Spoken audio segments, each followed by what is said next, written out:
গতকাল রাতে যাত্রাবাড়ির ফ্লাইওভারে কিছু তাওহিদি জনতা এবং মাদ্রাসার ছাত্ররা মুসলমানদের কালেমার পতাকা লাগিয়েছিলেন।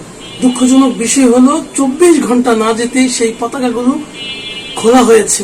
আমার দেশের বিধর্মী এবং খনি অনেক রাষ্ট্রের বহু পতাকা উঠলেও 90% মুসলমানদের কালিমার পতাকা উঠতে দেওয়া হয় না।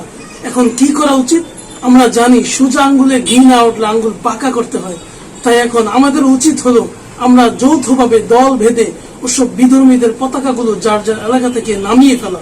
এর জন্য প্রথমে আপনার নিকটস্থ থানার দায়িত্বরত পুলিশদেরকে অবগত করানো। তারা যদি এতে সহযোগিতা করে তাহলে তো ভালো, অন্যথায় তাদের অবগত করা যে আমরা কেবলই শান্তিপূর্ণভাবে পতাকা নামানোর মিশনে বাস্তবায়ন করব।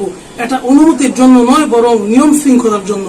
পতাকা নামাতে যেতে হলে দল বেঁধে যেতে হবে, সাথে মই কিংবা চগম ইত্যাদি নিয়ে গেলে ভালো হবে, কিংবা লম্বা বাঁশ এর মাথায় কিছু ধারালো বেঁধে নিলে ভালো হবে, যেন বাংলাদেশের পতাকা থাকলে তা যথাস্থানে রেখে বিদেশি পতাকাগুলো নামিয়ে আনা সহজ হয়। আমি ইনশাল্লাহ আগামীকাল 19 তারিখ শুক্রবার সকাল 9টার সময় যাত্রাবাড়ি ফ্লাইওভারের টোল প্লাজার কাছে থাকবো। আপনারাও আসুন। স্থানীয় যুবকদের বিশেষভাবে আহ্বান করব, আপনারা আমাদের সাথে থাকুন। আমরা দল ভেদে সেখানে বিধর্মীদের পতাকা নামাবো। আমাদের কালিমার পতাকার ইজ্জত রক্ষা ঘাম দিয়ে হলে ঘাম দিয়ে, রক্ত দিয়ে হলে রক্ত দিয়ে রক্ষা করবো ইনশাআল্লাহ। ওমা তাওফীক ইল্লা বিল্লাহ।